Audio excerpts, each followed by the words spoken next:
What's happening, people? Welcome back to my YouTube channel. I hope we give more match preview then. Atletico Madrid against Tottenham. Attention turns to the Champions League round of 16. This is the first leg.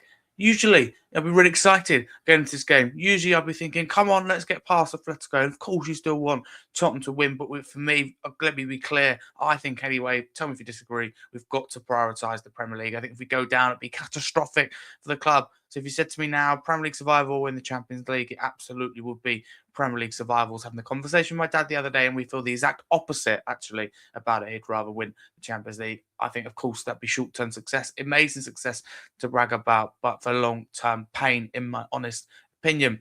So what do we do in this game is the real question. For me, I think, why not give the youth academy some minutes? Those that are ready, I totally understand the likes of Wan Byfield have got a knock, and some would say the only other one really that's ready to go is Luca Williams-Barnett. But you don't know if you're ready for first team action until you're given an opportunity, and you don't know if you're good enough until you play, in my honest view. I think we've handled young players completely wrong.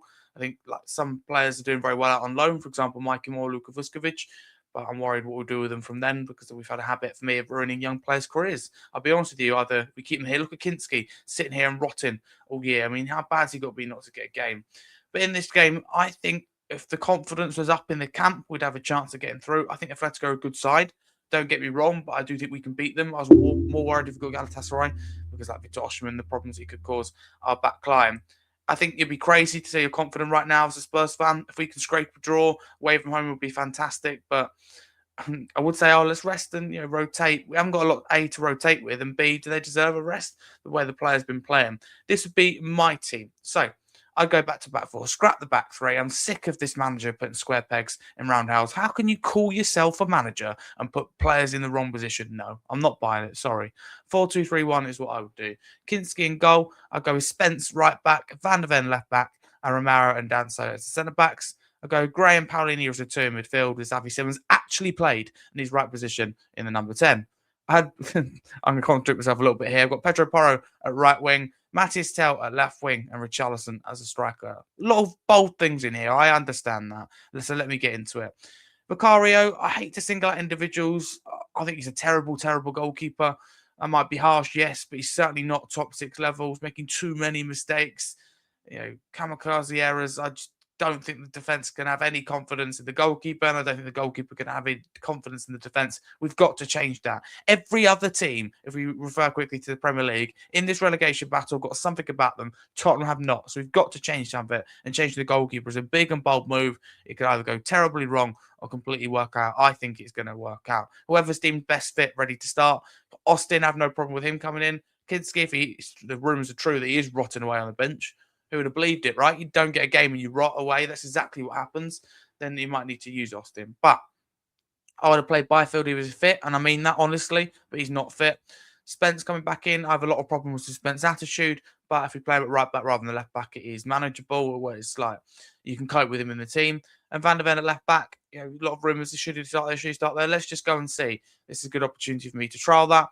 Danso coming in, and Romero, of course, coming back. Because that's the thing, Romero and Spence are back for this game, both Kuti and Romero and Jed Spence, that is. Then I go Gray and Paulinho in midfield, Basuma. So I think he's consistent enough. I think, if you focus just on his footballing ability, Basuma's not too bad, but I think this pairing are perfect. Perfect for Atletico. Gray is showing more balls, more fight than the whole entire 11 there, or 10 others, I should say, put together, and the entire squad as well while you're at it. So he's got to be in that team. Paulinho is tough to tackle him, and I think can be a key player in our European campaign, however long that may last. Tell recently come out and attacked Thomas Frank. I like Frank, so of course to see that is, I never like it because I don't think Frank was the main problem. I still think it's the owners in Enoch and the board. Having said that, Thomas Frank didn't do his job nonetheless, and it looked like he neglected, and it's now coming true. Matis Tell, the treatment of him is simply unacceptable. I put him at left wing. Simmons in the 10. He frustrates me. Simmons not strong enough, passing sloppy. But he is our best creative player. He's got the most creative potential and ability, if you like. And if you play him in his right position, it's a good start. I know I'm contradicting myself, square pegs and round holes, and playing Van der Ven and also Porro out of position. But I'd much rather see Pedro Porro at right wing than Rando Colomawani. Let me tell you that. And we've got no other winger really fit apart from Matthias Tell. Unfortunately, I'd rather see Porro than Spence. I'd rather see Porro than Wani. I'd rather see Porro than whoever played out of position.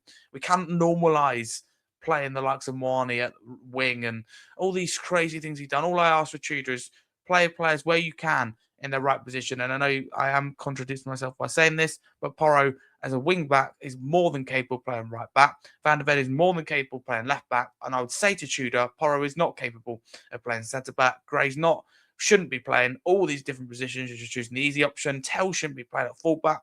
Gallagher should be playing at right wing. All these crazy, crazy things that he's done as Tottenham manager. I'd go for Charleston up top. We need someone's, that fight. And if he impresses, which I think he will, then I'd start him at the weekend against Liverpool. Big gap between the game, luckily, Tuesday and Sunday, so we don't need to rest players necessarily for Liverpool.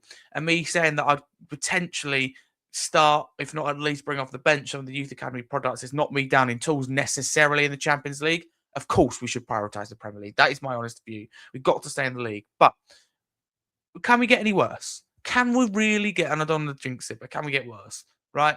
At the moment, it's a sinking ship, right? Oh, it's a falling tower. At least stop it falling or stop it from sinking. And that's done by changing something. Change the goalkeeper. Change the formation. Put players in the right position. Refer to Youth Academy if you need them. So many new things need to be done. I could waffle on for ages, but I think Tudor will stick to his rigid back five, which is not helpful for this squad. We can't defend. And, even with one extra defender, might as well focus on what we're good at and attack. I think we'll go Vicario again. As always, Tottenham managers stick with Vicario. Maybe they know something that we don't, or vice versa. Danso, Romero, and Van der Ven in defence. I think go Porro and Spence as the fullbacks, and Gray, Basuma, Paolini in midfield, and Kylan Wani and Richarlison up top. If we're going to play a back five, the best would be to do a 5-3-2, like I think he will, to be fair. Having said that, I don't think this team is that exciting. Where's that creativity coming from when Paolini, Basuma, and Gray? I don't think it starts Ivy Simmons again. I think it's him as someone to bring off the bench. Quite like the idea of Mwani and Richarlison as the front two. So I think that's what Tudor will go with. All that's left to give is my score prediction. I'm going to predict that we lose 2-0 to Atletico Madrid, but play better. And I think Igor Tudor's sacked on Wednesday. I don't think an interim manager can come in, rightly or wrongly, and lose 4 games and stay in the job. This is not necessarily my opinion, saying that I would sack him. I'll get on to that in a second. I think he will be sacked. I think the club will look at it and will hope for an instant impact. They'll look at it and go 4 defeats. We've got worse, if anything. I think they'll sack him on Wednesday. Would I do that? Of course, it's difficult with that context, whether to do it before or after Liverpool. I don't like the idea of changing managers. I made it very clear that for me, the problem is at the top. Well, the club's rotten from top to bottom, but the responsibility's got to lie with Johan Lang, Van Tasham, the board, and Enoch. I know it won't, but that's where the responsibility should lie with. Having said that, Tudor's come in and it's just been an absolute car crash. So it's difficult. If we lose this, then I'd certainly look into what we need to do. But the Premier League campaign is more important. We get spanked by Liverpool, then he has to go, in my view. I will say that. But ideally, of course, he stays in post because, again, we go for another manager and just start again. But that's the thing. Tudor has no Premier League experience. In his words, he's never been in this situation before and doesn't have any personal affiliation to the club. It's not just got to be an emotional appointment like Harry Redknapp. Maybe it's a little bit of an emotional appointment, some would say. Having said that, he does seem to get the situation, but like Tim Sherwood when you listen to them speak. But I'll leave you there with now. I've said a lot. I'll let it sink in and I'll let you give your thoughts. But come when you Spurs this game, I don't like to be negative for those who watch the channel and go, oh, he's being negative. I hate to be negative, predicting us to lose 2-0. It's not the way I want to be. But also, I can't lie to you guys. I've got to be honest with you. We are blooming awful. But enjoy the game. Hopefully I'm wrong. Up the Spurs.